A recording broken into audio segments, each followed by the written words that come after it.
અકસ્માત થયો છે આપણે બને એટલું જેને આ ભોગ બન્યા છે એને મદદરૂપ થવાય એવો આપણે પ્રયત્ન કરી રહ્યા છીએ. સર, ડ્રાઈવર વિશે શું માહિતી મળી છે? કયા રૂટની બસ હતી? શું માહિતી મળી? 252 નંબરની બસ હતી અને આપણે અહીંથી જ આપણે એ બ્રેક ફેલ થયેલી એ કંટ્રોલ ન કરી શક્યો અને 3 જણાને એક્સિડન્ટ. સર, લોકો કહી રહ્યા છે કે નશાની હાલતમાં ડ્રાઈવર હતો, ઓવર સ્પીડ હતી. એ તો ચેક થઈ જશે, એટલે એવી અમને માહિતી નથી મળી.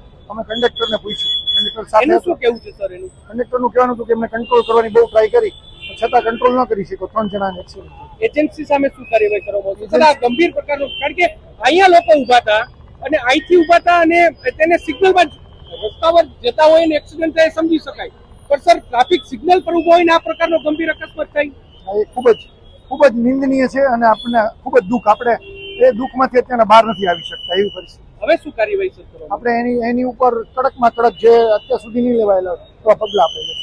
ખૂબ દુઃખદ છે, ઘટના ન બનવી જોઈએ અને માન્ય કોઈ પણ ડ્રાઈવરની ભૂલના હિસાબે જે કંઈ અકસ્માત થયો ગંભીર બાબત છે અને 3 લોકોના દુઃખદ મૃત્યુ થયા છે અને 2 કે 3 લોકો ઇન્જર્ડ થયા છે.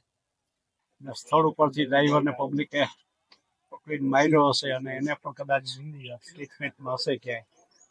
એની કંઈ ભૂલ છે કે તપાસનો વિષય છે, પણ મારું કહેવું એ છે કે સિટી બસમાં શહેરમાં જે ડેસ્ટિનેશન ઉપર પ્રજાના આમ તો પબ્લિકને પહોંચે એની સ્પીડ લિમિટ હવેથી બાંધી દેવી જોઈએ. આવી ભરચક સિટીમાં આટલા ટ્રાફિકમાં સ્પીડમાં બસ નથી. એ જ હું વાત કરું છું ભાઈ કે જે બેફામ સ્પીડથી ચલાવતા એના ઉપર હવે પોલીસ, ટ્રાફિક અને સત્તાવાળા અને કોર્પોરેશનના અધિકારી લિમિટ બાંધી દેવી જોઈએ. ખરેખર તો એમનો અવેરનેસ માટે એનો ક્લાસ લેવો જોઈએ. એની શું ભૂલ છે, શું છે એના ઉપર તપાસ થવી જોઈએ અને તપાસના અંતે જો કંઈ એની ભૂલ ચૂક નીકળે અથવા તો કોઈ બીજો પ્રશ્ન હોય તો સત્તાવાળા યોગ્ય નિર્ણય લઈ શકે. હમણાં જ મારે RMCના કમિશનર જોડે અને સિટી જોડે વાત થઈ છે અને એને સૂચના આપી છે કે સિટી બસની સ્પીડ લિમિટ બાંધો. કમિશનર સાહેબને પણ રેકમેન્ડ કર્યું છે કે જે ટ્રાફિક પોલીસ હોય એ પણ કંટ્રોલ કરવા માટે ઉપયોગી થાય, કેમ કે સિટીમાં ખૂબ ટ્રાફિક હોય છે, વાહન પણ ખૂબ હોય છે અને ઘણી વખત પ્રજા પણ ધ્યાન ન હોય અને અકસ્માત બની જશે.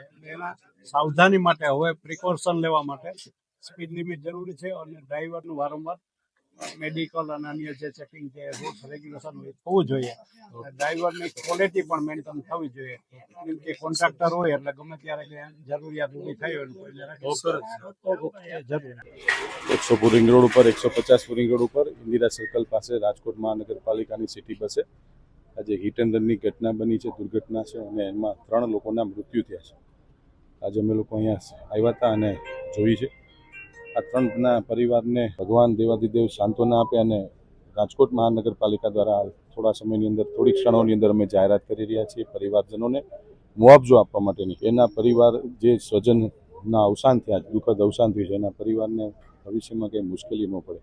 આ દુર્ઘટના બની છે અને આની અંદર જે એજન્સી સિટી બસની મહાનગરપાલિકામાં કામ કરેલી છે એને છોડવામાં પણ નહીં આવે અને એની ઉપર સ્ટ્રિક્ટમાં સ્ટ્રિક્ટ કાર્યવાહી કરવામાં આવશે. જરૂર પડશે તો મહાનગરપાલિકા પોતે ફરિયાદી બની અને એજન્સી ઉપર અમે લોકો કડકમાં કડક પગલાં લેવાના. સહાય અમે અત્યારે હાલમાં થોડા સમયમાં અત્યારે અમે જાહેર કરી રહ્યા છીએ અને આ પ્રકારની ઘટના ન બનવી જોઈએ. અમારા નિયમ છે, અમારી સ્પીડ લિમિટ પણ બાંધેલી છે, તેમ છતાં પણ આ દુર્ઘટના બની છે.